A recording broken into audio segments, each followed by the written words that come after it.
Good afternoon, and on behalf of the Benton Institute for Broadband and Society, I'm delighted to welcome you to today's webinar. Our outstanding panel of speakers will be discussing the new report, The Blueprint for Equitable Digital Participation, which explores how connectivity policies can better reflect community perspectives and lived experience.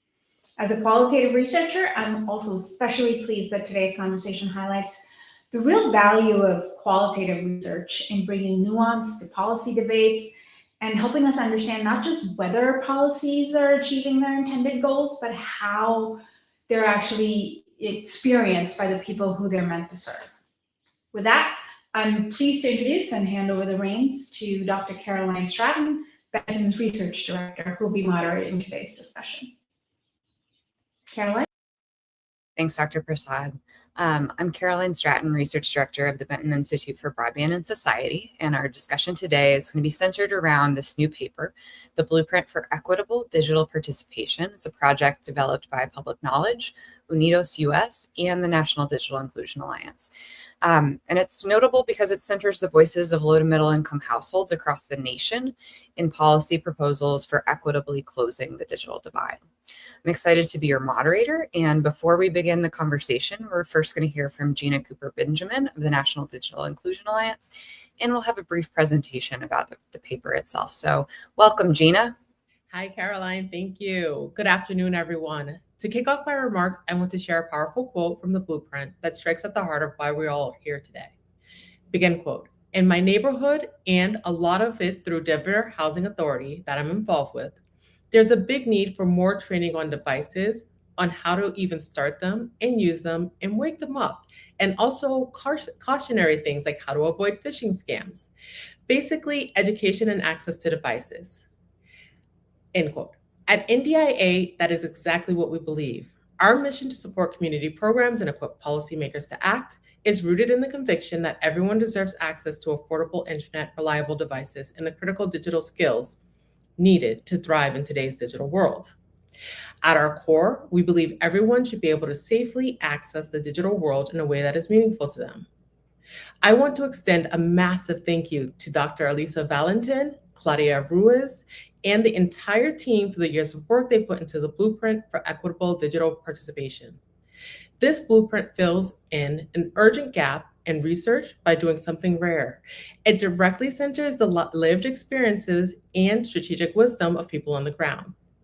Reading this valuable research was incredibly refreshing because it affirms the value of what NDIA affiliates, advocates, and allies do every single day.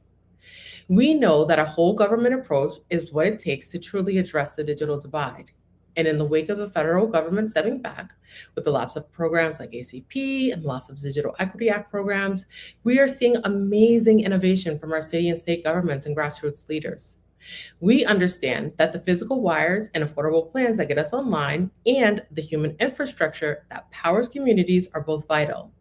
Digital equity is paramount to sustain a skilled workforce, healthy community, and an inclusive, prosperous economy. This key finding from the Blueprint reminds us the digital divide further compounds every other challenge communities face, intersecting with housing stability, healthcare, employment, and education. And I would add democracy itself. We have a right to the information and skills we need to make informed decisions.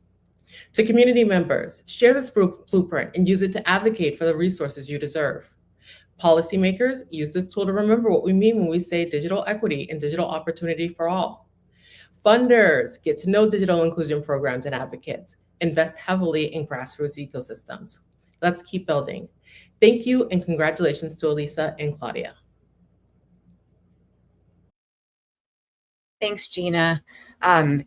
It's a testament to the strength of the public interest community in research and advocacy that we're all here today. National Digital Inclusion Alliance, Public Knowledge, Unidos US, Benton, and our research partners that are going to join in to talk about the report. It's clear that the community that we have of practitioners, of researchers, are really resilient and seeking innovation in this space right now. So next, so that we can prepare for the conversation, we're going to hear from Dr. Elisa Valentin, one of the co-authors of the blueprint itself. She's the Broadband Policy Director at Public Knowledge, and she's going to walk us through how the project came about, the methodology, and she'll highlight a few of the findings in a brief presentation. Welcome, Elisa. Great. Thank you so much, Caroline. Hi, everyone. Again, my name is Elisa Valentin. I'm the Broadband Policy Director at Public Knowledge. We are a Washington, D.C.-based consumer advocacy organization whose mission is to promote freedom of expression and open internet and access to affordable communications tools and creative works in the public interest. As part of PK's ongoing effort to center equity in our work, such as through our national and local partnerships in what we advocate for and also in how we advocate for the public interest, in 2024, we partnered with organizations Unidos US and NDIA, as well as their local affiliates, to center community wisdom in conversations about broadband policy. We know that stories move hearts, but we also know that data moves minds, so we want it both in our report. We hosted 7 focus group sessions in Colorado, Georgia, New Mexico, and Ohio between September 2024 and March 2025, with participants living in households earning $70,000 or less annually.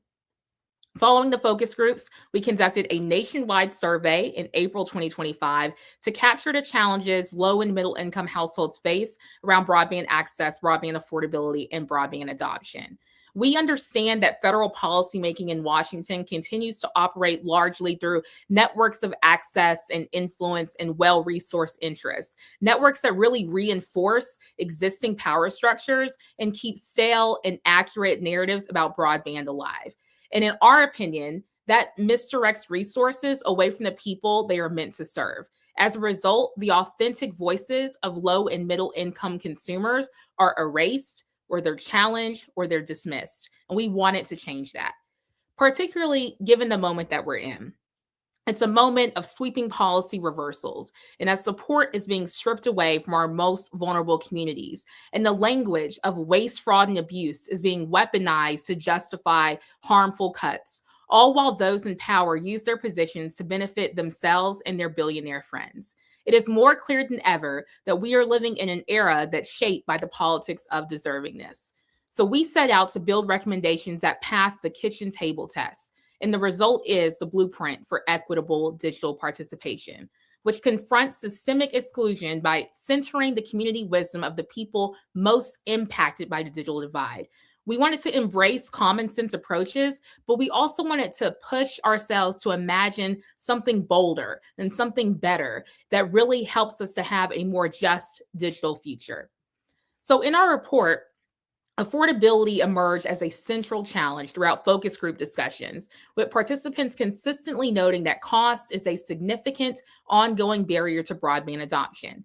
Many discussed the financial pressures their households face when they have competing needs. For example, one participant in Atlanta, Georgia explained, "I have 5 kids and my wife, and I'm the only one who works. So $40 for internet is pushing it. It's limiting on what's in the refrigerator, a utility bill, water, electricity. So it's either put food on the table for 6 people or have the internet." Across rural and urban communities, we heard concerns that America's aging, underfunded, and fragmented broadband infrastructure leaves people vulnerable to service disruptions whenever a single provider goes down. The lack of competition also creates the permission structure for less reliable, lower quality broadband. A consumer in Albuquerque compared their broadband experience to a hyena because it is, quote, poor quality that doesn't offer the plans my family needs. In Marietta, Ohio, participants explain how inadequate broadband infrastructure shapes their families' experiences and opportunities. These connectivity gaps also affect regional economic development because reliable broadband plays a key role in business investment decisions, compounding disadvantages for underserved communities. One of our older participants that we interviewed in Denver, Colorado, described their desire for training not as mastering advanced programs online, but gaining basic skills such as navigating email and increasing their fluency with texting. While some may deem those to be simple tasks, they represent real barriers for millions of consumers with limited exposure to technology. There was also an underlying theme of how learning digital skills can help strengthen one's self confidence, leading to greater self empowerment and ultimately greater independence and self reliance. We encourage everyone to read the report and to learn more about what else consumers discussed and the solutions that they also presented. At a high level, we urge digital inclusion organizations, industry leaders, and policymakers to use the solutions presented in the report to respond to the ongoing debate about the future of the Universal Service Fund. We believe that USF should sustain reliable, resilient networks and support a reformed Lifeline program. Lifeline reforms mean more competition, stronger program integrity, and a monthly benefit of at least $40, the figure the Atlanta father named as the line between internet and groceries. We also call on agencies like NTIA to use the data outlined in our report as they continue to deliberate on the use of BEAD non-deployment funds, which we argue should be used to address broadband adoption and broadband affordability needs as Congress originally intended. Lastly, it is imperative that this report is used by policymakers to protect the remaining $2.75 billion in Digital Equity Act funds, which can transform the lives of people across this nation by building the human infrastructure of broadband and helping them to gain access to connected devices and digital skills training. As we have said time and time again, inequity is not inevitable. We must act with purpose to make digital inclusion a reality for everyone who needs it. We must stand firm in protecting our civil rights, and we also must remain unapologetically committed to preserving our democracy. Thank you so much.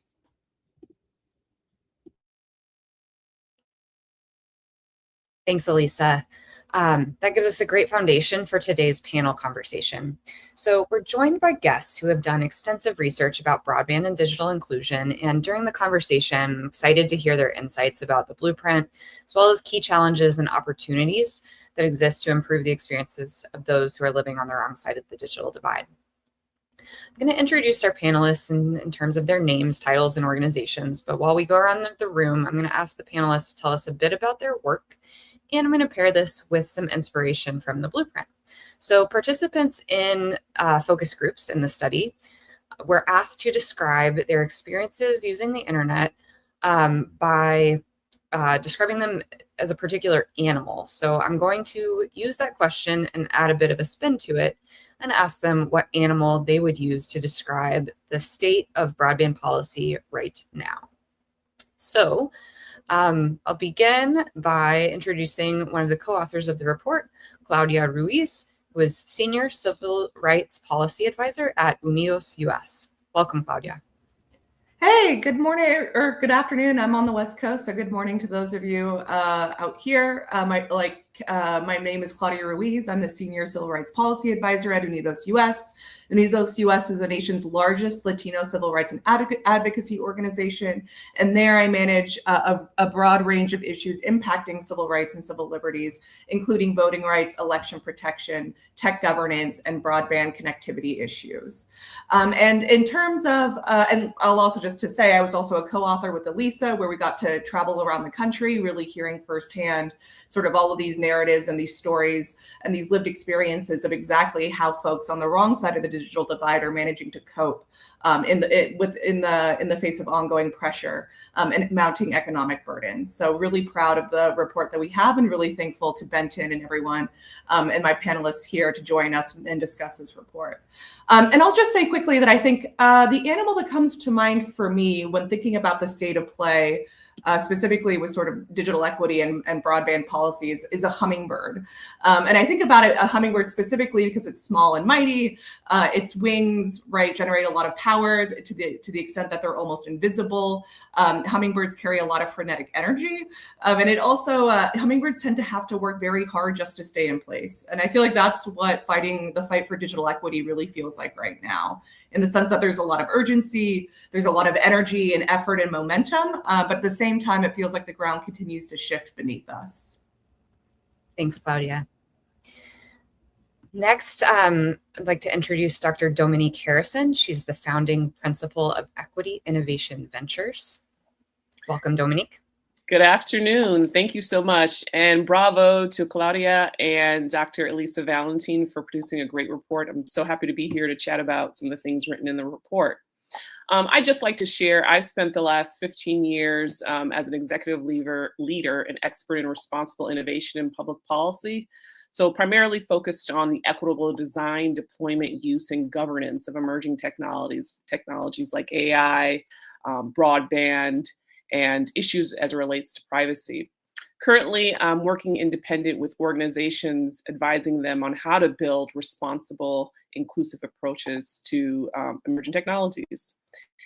And the animal that came to mind when thinking about broadband policy today was, I would say, a sloth. I actually learned today that sloths can actually swim through water 3 times faster than they can move on the ground. And I think equitable broadband policy has slowed down in the context of the environment that we live today, unfortunately, despite all of the progress that we had made in the prior years. And I think that under different conditions, like a sloth being underwater, equitable broadband policy can move much faster. So I look forward to when that day can come back again. Thanks, Dominique. Next, I'd like to introduce Dr. Colin Rhinesmith. He's Associate Professor at the School of Information Sciences at the University of Illinois, Urbana-Champaign.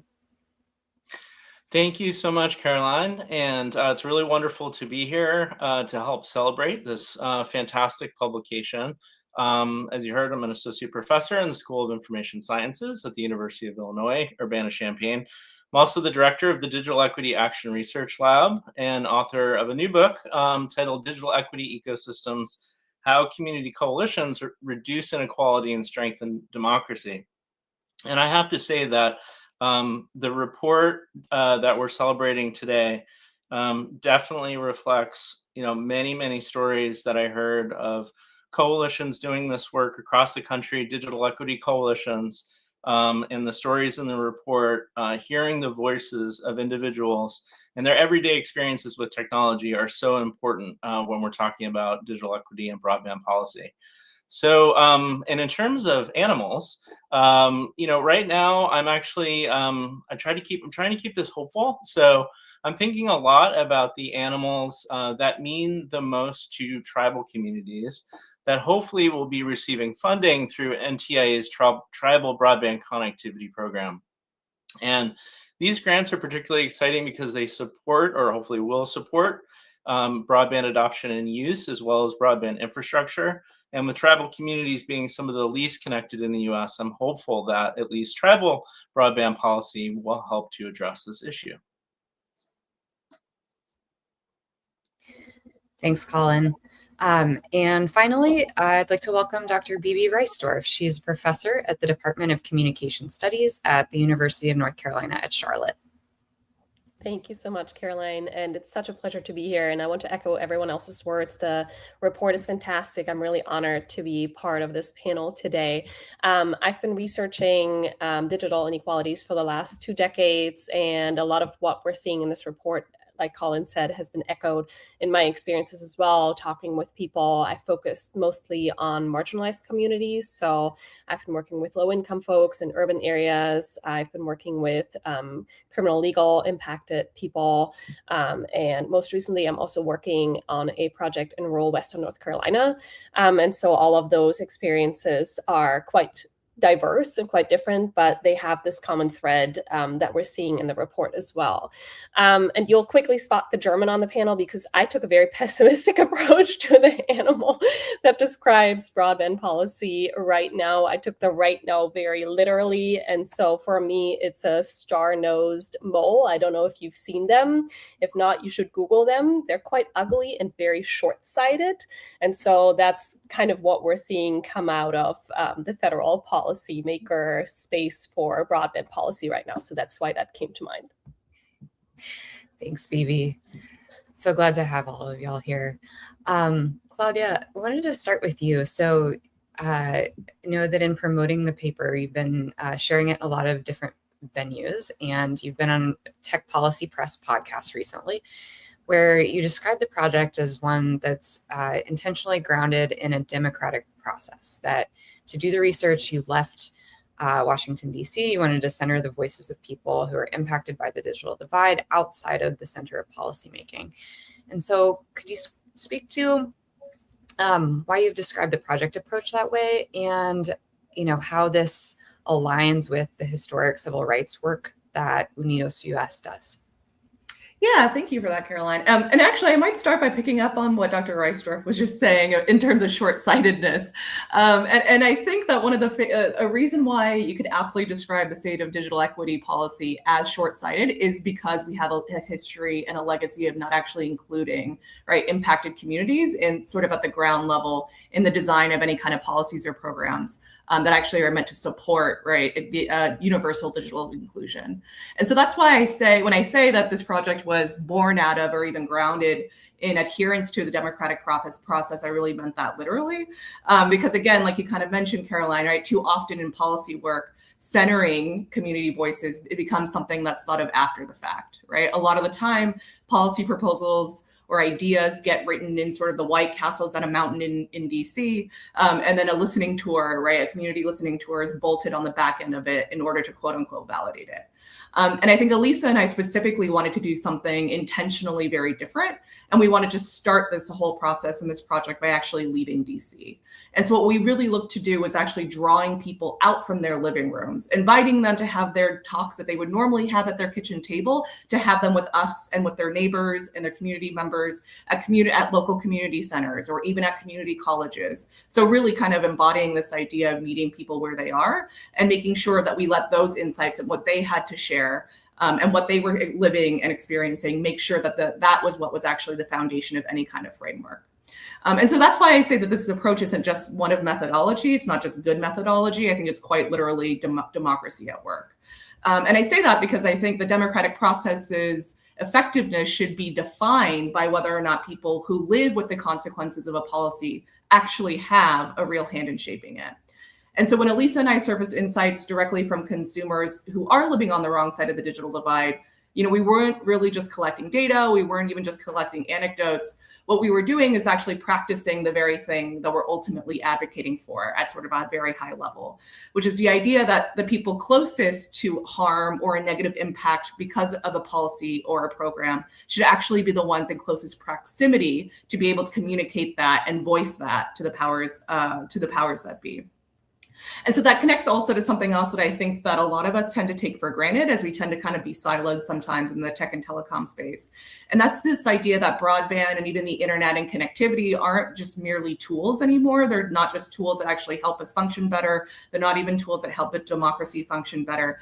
In many ways, they are democratic infrastructure itself, quite literally, because whether you're connected or not is increasingly really the line between access and exclusion. It's the line between opportunity and harm. So if you don't have reliable, affordable internet or a device to deploy it from, or even the skills to really make full use of the internet, you're not really just missing out on the convenience or the benefits or the nice to haves of what's online. You're missing the job posting.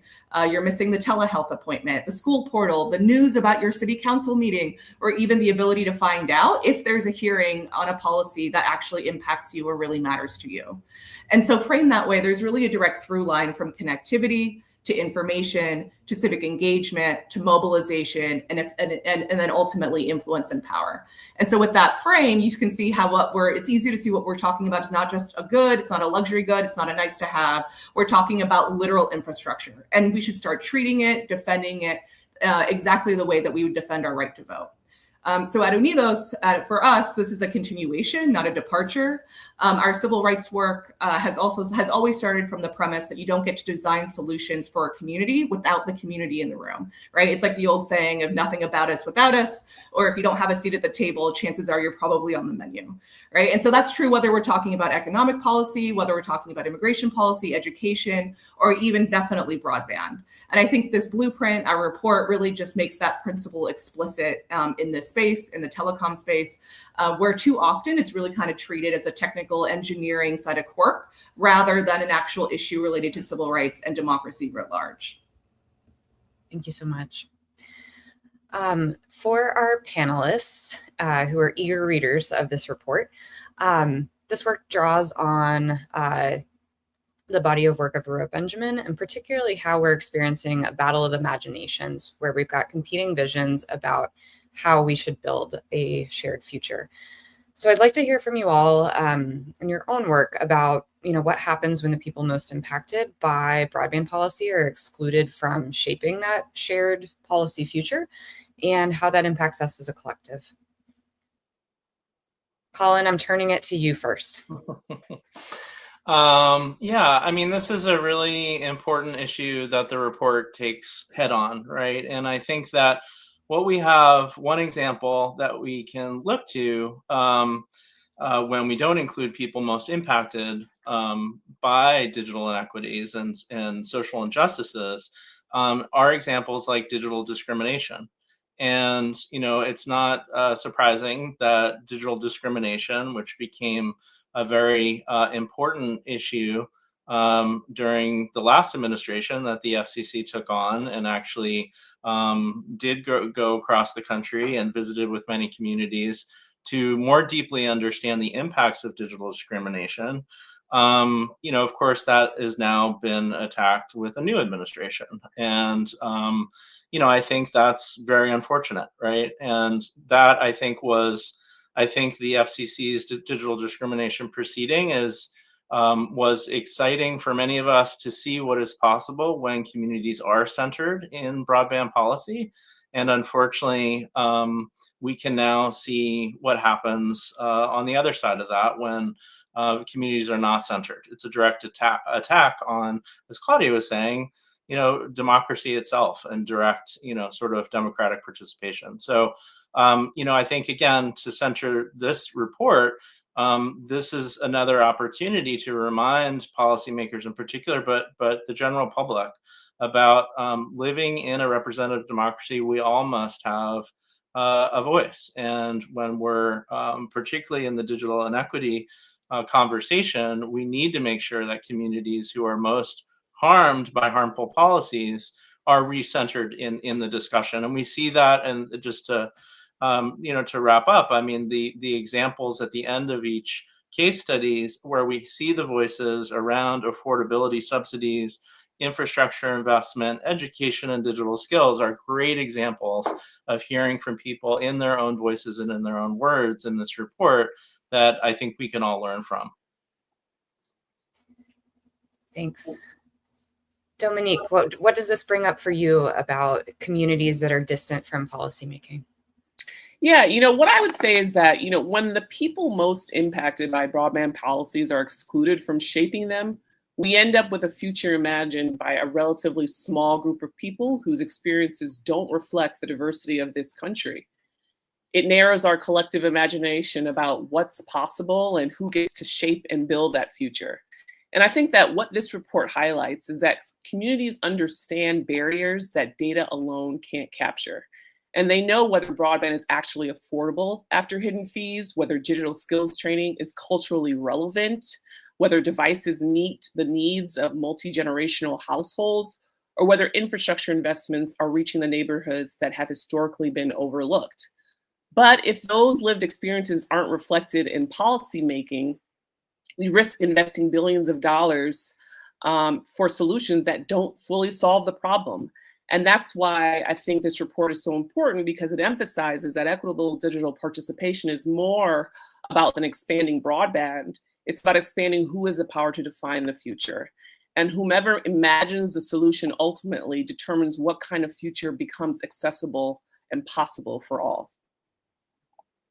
Thank you so much.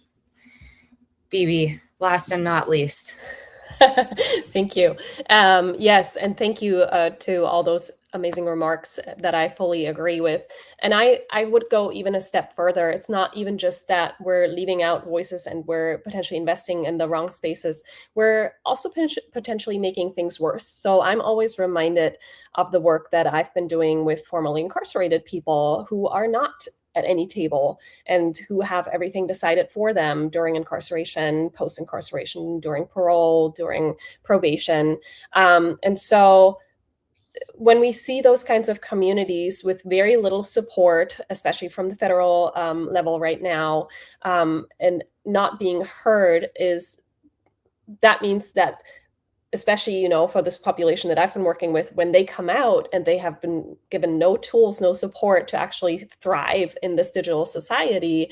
And yet we kind of just expect them to figure it out, right? It's like, come back out and now you're supposed to thrive. And so that leads to issues like this revolving door effect that many people have heard of, that people keep going back to jail or prison over and over because they are not given the support and the structure and the skills and the, all the other things that we need to really thrive in the society that we're in right now. So if we are really serious about creating a more just and a more equitable community for all of us, then we need to take the people who are at the margins, who are not being heard, with us instead of leaving them behind to fend for themselves. And so, that was what was happening with the Digital Equity Act, right? We had those covered populations and we were talking to the people who are most affected by these issues. And that has been abandoned, unfortunately, by the federal government right now. And so with that, we abandoned that vision of creating this equitable access and creating these equitable communities and the community's abilities to make the most of what the internet really has to offer. Thanks so much. Colin, you've got a new book on digital equity ecosystems recently released, and you're highlighting community coalitions as vital infrastructure for tackling digital inequality and for strengthening democracy. And you make this case that the digital divide is connected to other and deeper social divides. So how do you see this work kind of aligning with your efforts to say that the digital divide has something to do with healthy democracy? Yeah, thank you so much. And, so I think that what's exciting about looking at the work of digital equity coalitions is the ways in which they address digital inequality through democratic participation in small group governance. So I talk about in the book community coalitions as civil society actors in the way that the United Nations has talked about coalitions and their potential for building strong democracy. But at the same time, I also draw upon work in the field of public health that has done a lot of work studying and understanding community coalitions and predicting the stages of coalition development through community coalition action theory, which is a key theory that I use in the book. And in this way, the researchers who have done a lot of work in this area have identified a number of key sort of characteristics of the ways in which coalitions and digital equity coalitions, in the case of the book that I have just written, the ways in which community coalitions enable a healthy democracy. And so these include things like civic participation, tolerance, accountability, transparency, deliberation, in controlling abuses of power. And we see that in coalition work that is cross-sector, and you see people and organizations from very different parts of a community. And of course, this matters as sort of the size of the community. But the coalitions that I studied in the book were primarily located in larger urban areas. We see that this diversity actually being an incredible strength of coalitions in their ability to bring diverse constituents together across different sectors to practice democracy in action.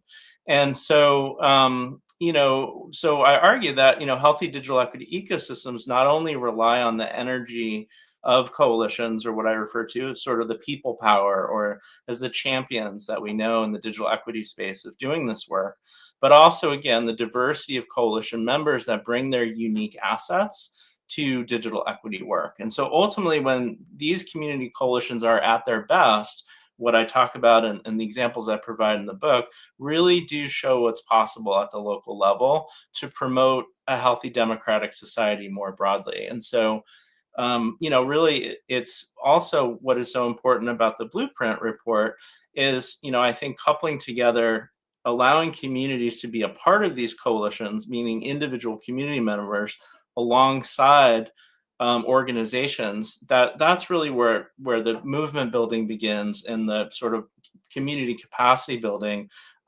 it offers a lot of potential. So Thank you so much. I want to talk a bit about the role of policymakers here. So this is for Dominique and for Bibi. Are there parts of this report that resonate with you in terms of what you think policymakers can learn? How do you want policymakers essentially to learn from these findings? And I'm also thinking about across both of your sort of bodies of research and work about low-income communities, communities of color, rural communities, things that really stand out for you. Bibi, go for it. Yeah, there were three things that really stood out to me, and I'm going to try to be brief. The first one was the continued issue of cost, which I'll get into in a minute. The second one, the ubiquity of wanting to improve skills, especially related to internet safety. And the third one was building on the expertise of communities. So for the cost one, this is something Colin and I have been working on for a long time. And there's this continued myth that keeps coming up over and over again, that people who don't subscribe to home internet just don't need it, or they're not interested, or whatever else we can come up with. And that comes up every few years. And I think what the report shows really impressively, and also what ACP really impressively showed, is that if you have a well-designed and thought out subsidy program that allows families and individuals to have that permanent, stable home internet connection that they don't have to weigh for over like paying the bills or paying the rent, because it is like a utility, right? So if you have that, it really changes the narrative for people. And so I think this is a really low-hanging fruit for policymakers to, reinstate something like the ACP, especially when we're thinking about the universal service funds redesign or reimagining. And it would really level the playing field for people to be able to access the internet safely and comfortably from their own home as well. In terms of skills, it really stood out to me that this is not an issue that affects just one group of people. It was really interesting to me to see that, regardless of educational background, people wanted to learn more on how to keep themselves safe. And it's with all the evolving things, AI and all the new technologies coming all the time, there are new opportunities and there are new risks, and they're for everyone, right? The risks don't just like fall on a specific group of people. They can be higher for a certain group of people, but I think it's really those two top priorities, the AI skills and the safety skills, that are really important for policymakers to focus on, because the risks can be really high, the stakes can be high, especially again, if I think of returning citizens coming back out who are desperate often to find a job or to find stable housing, and they are preyed on for those kinds of things with internet scams. So again, those safety skills are really, really important. And then the third one, I couldn't agree more, centering the communities in how you make policies, how you set policies, because they know best. They know what their specific communities need. I've been working over the last year and a half in rural Western North Carolina, and that area has been ravaged by Hurricane Helene almost 2 years ago now.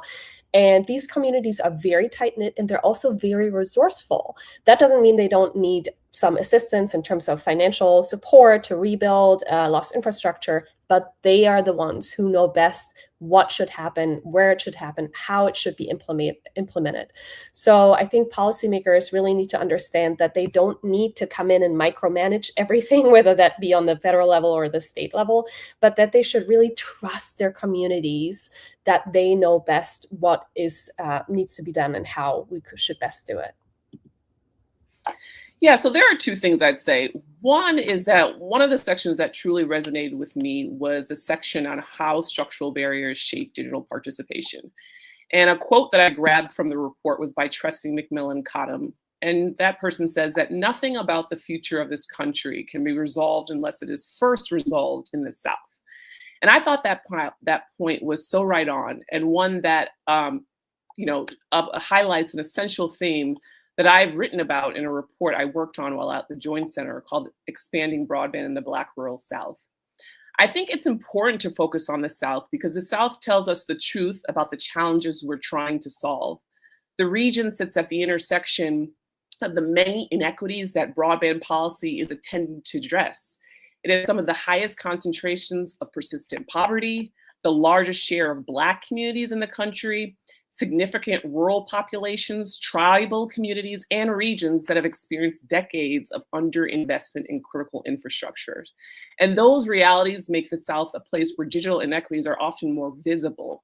But they're certainly not unique to the South, and that certainly doesn't mean those regions are more important than others, right? Another thing that I would like to add is that one of the most important lessons that I learned during my time in federal government is the passing of the legislation is only the beginning. Congress establishes the vision and authorizes the funding, but it's the implementing agencies that determine how those programs are carried out. Federal agencies do have some discretion in developing program guidance and administrative rules, but they must operate within the boundaries of the legislation. And that's where design really matters. Too often, these communities' wisdom, as the report shares, is often left out. And these programs are designed by people who may have deep expertise in policy or in administration, but limited understanding of the lived realities of the communities they're trying to serve. And that's why agencies frequently rely on large consulting firms to help operationalize programs. And while these partners bring technical expertise, they don't always bring the deep community knowledge.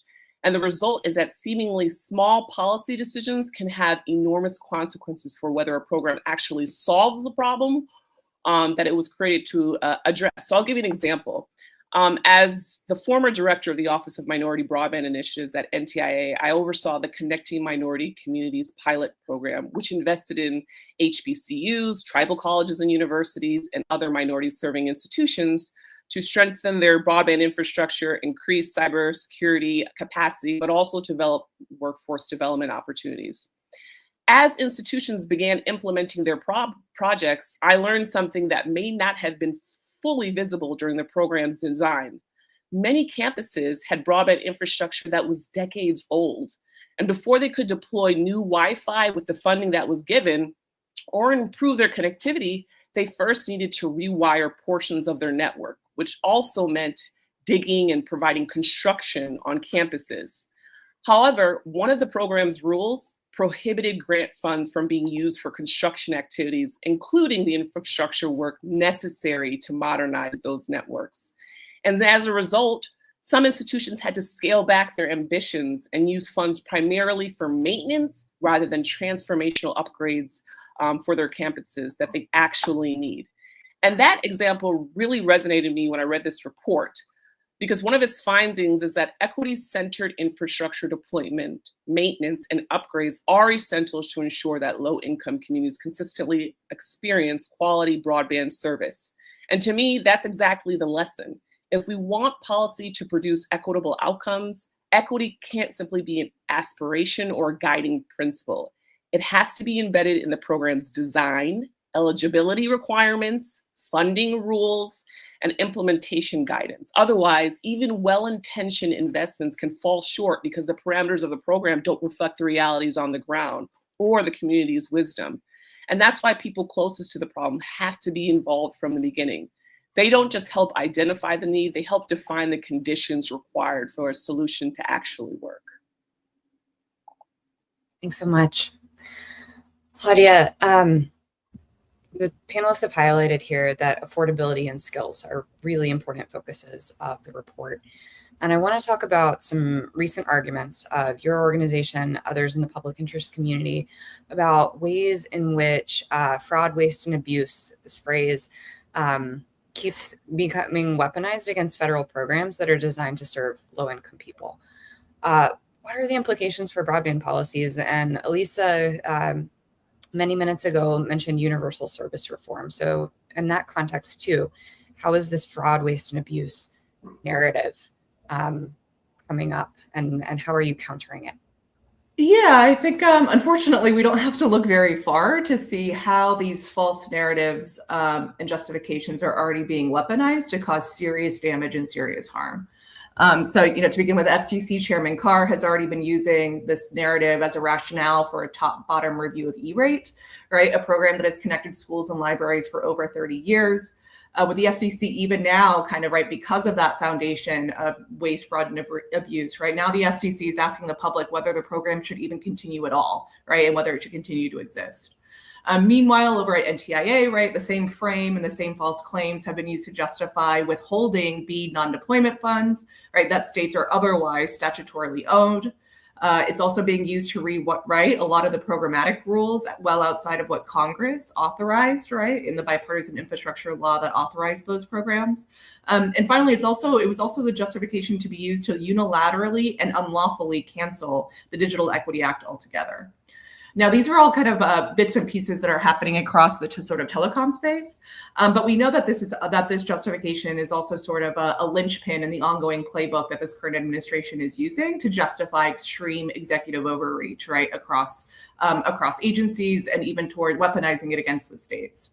So, for example, it's the same frame that's being used to justify expansion of the Treasury Department's do not pay system, where now this administration is trying to fold in things like Social Security databases into that system in order to sort of further consolidate control, right, over these kinds of systems. This administration is also standing up task forces whose stated mission is fraud prevention, right? But what they're actually doing is roping in language around immigration status, benefits access, and now even voting and voter eligibility, right? And tying that back to databases like DHS's SAVE database, which is actually the subject of an ongoing litigation and a really great opinion that just came out this week.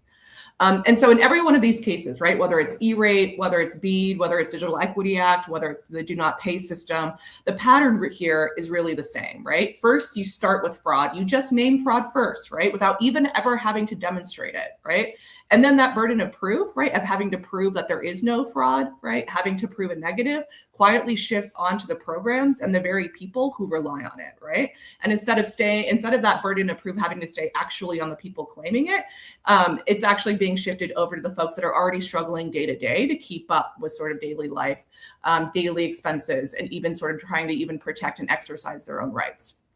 And of course, I'd be remiss if I didn't state, right, that none of this is happening because there actually is any evidence of widespread fraud.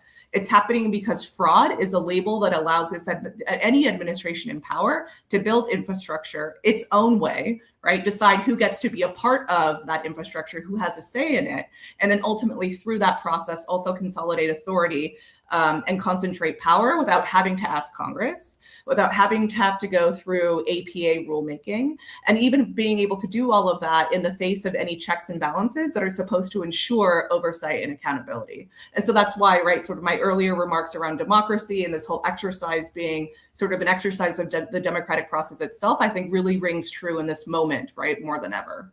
And I think that's part of the reason why advocates across every sector need to be watching the actions of this administration extremely closely, because we're not just talking about technical governance questions or trying to figure out how to make programs more effective. What we're doing is really kind of battling for the actual separation of powers that our democracy relies upon.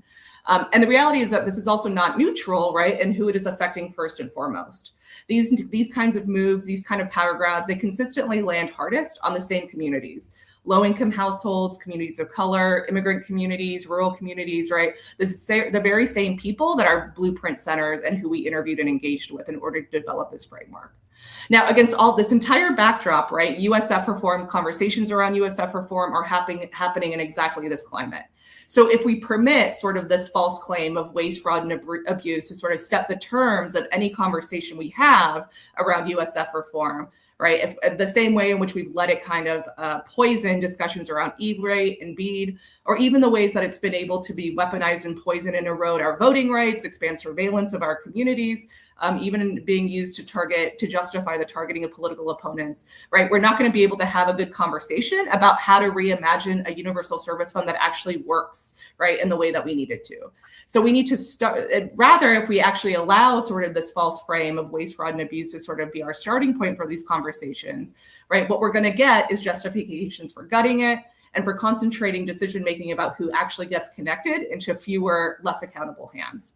And so that's why, again, I really think that this blueprint approach matters right now, right? We started this process back in 2024 in what many would say is a very different world. And I think as true as it was then, it's even truer in this moment, right? And in many ways, this approach and the paper itself is a renewed commitment to defending our communities, to defending American democracy, and even defending sort of the rights and liberties of our communities, and even the communities that each of us live in.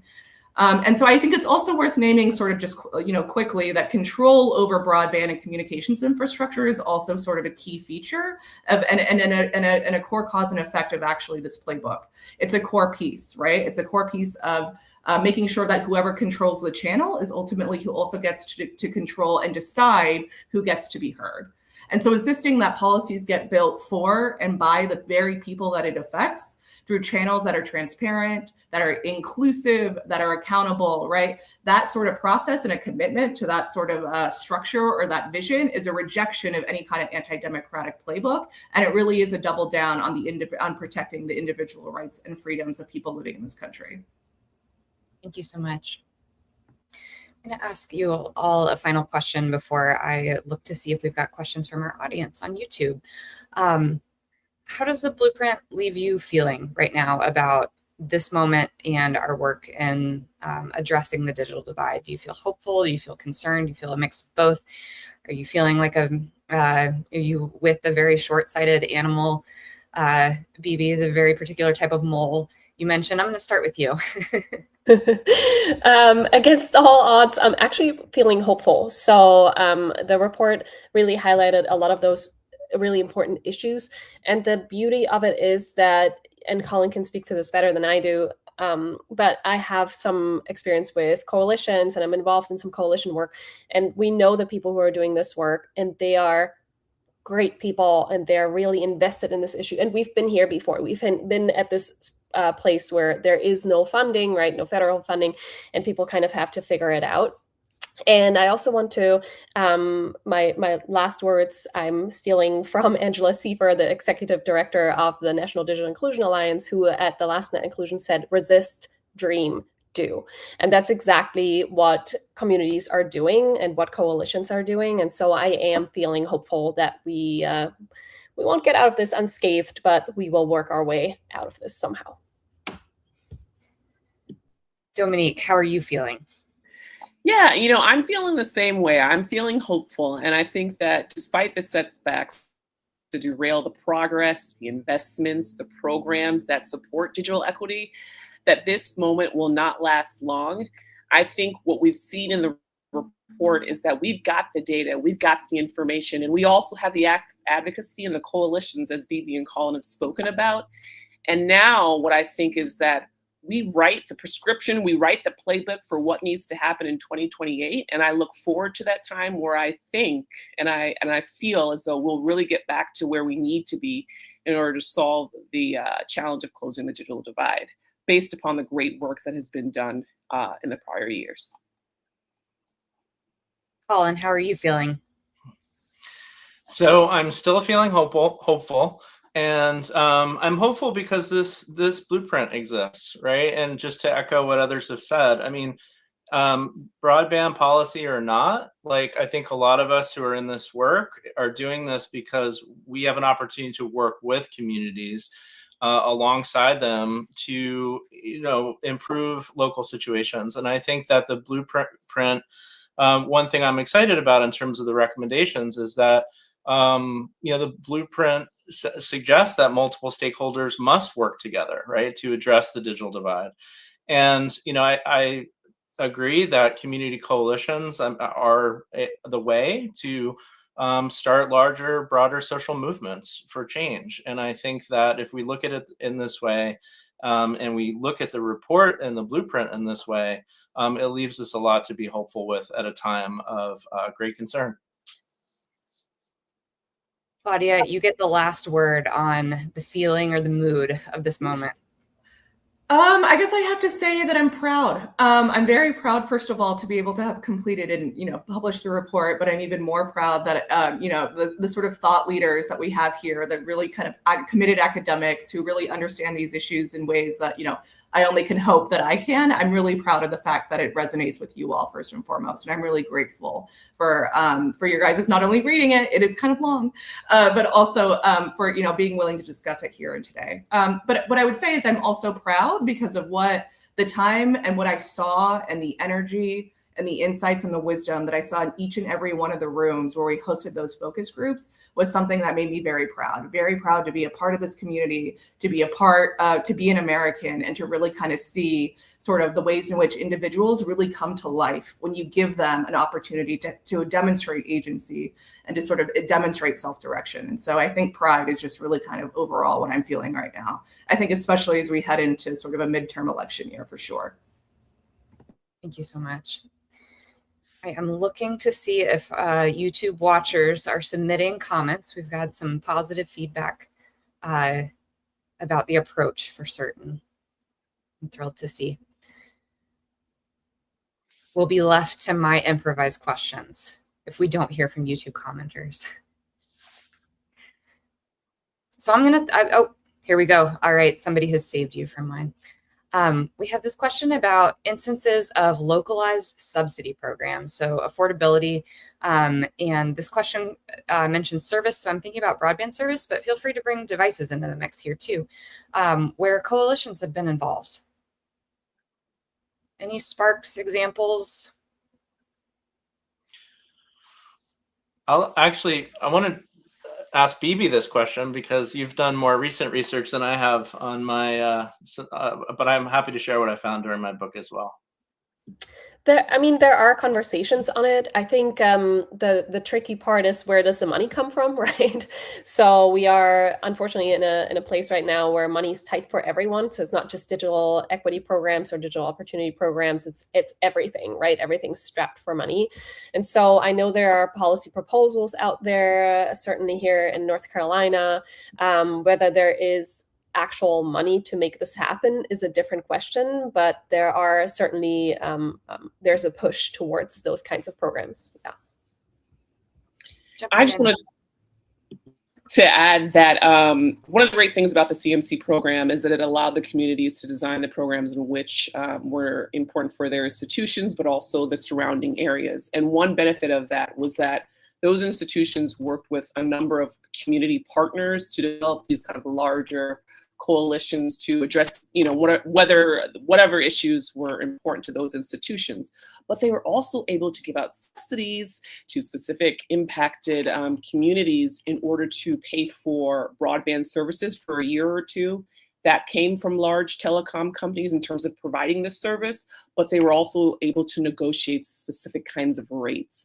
And so to that question, I think it's very important that you have a number of different kind of actors. Now, the funding came from a federal program, but there are other opportunities where you can bring those different types of organizations to find resources to help support that kind of work. Thanks so much.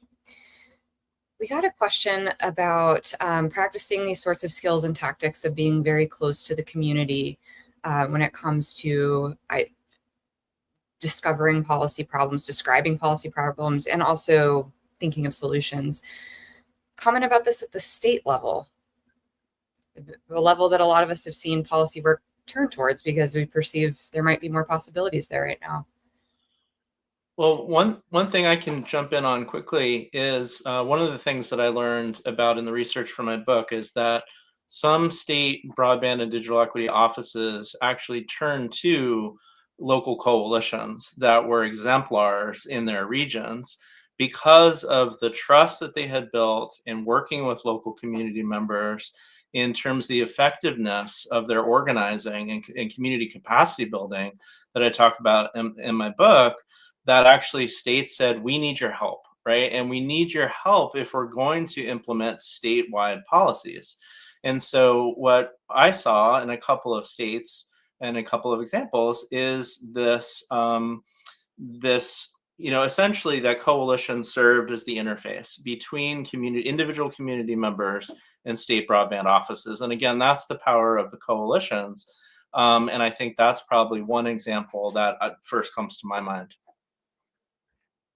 Yeah, I think that's like, yeah, calling that out, I actually think is an excellent example of another reason why the Digital Equity Act and sort of the bipartisan, the suite of digital equity kind of programs that was authorized by the infrastructure law was really sort of innovative and really powerful, is because it mandated that kind of community assessment, community mapping, community engagement, and even building a sort of permanent community feedback loop that I think actually in many ways we're still seeing happening today, right? The programs may be gone, but those state broadband offices are very much still there. And so they're still very much, ready to work with communities, ready to engage with communities. And that's still a lot of the work that we're even doing sort of at the state and local level.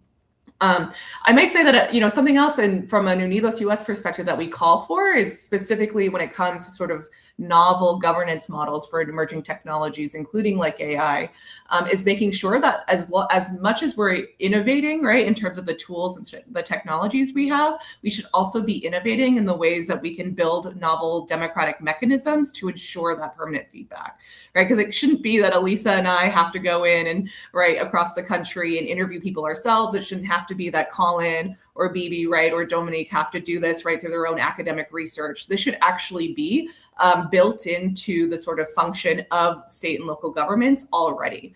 And so if that's something that you don't think is happening in your neighborhood, in your community, at your state, go, send an email, make a call, right? Like nothing will change unless you start it to. And I think you would be very surprised that a lot of the time state and local government bodies are very responsive to outreach, because a lot of the time they're not always getting it. Like I think it was Colin or Caroline, how you mentioned right now, states are getting a little bit busier because a lot more is happening at the state level. But I still think, what they're definitely hungry for and eager for is that sort of community outreach. And they're generally tend to be all ears and really welcome it. Could I add that you can search on ntia.gov for more information about your state broadband office. They have the contact email for those folks working there. So make sure to reach out. Awesome. Thank you so much. I love closing this up with a call to action too. Thank you for getting us into that space. Again, I want to thank all of the organizations that helped put this research together. I want to thank our panelists for being here to comment on it. This was truly a pleasure to get to talk and think with you all. And we could probably talk about this for a whole nother hour, but at this point, we will wrap up. I encourage folks again to go read the report and to have an excellent afternoon. Thanks, everybody.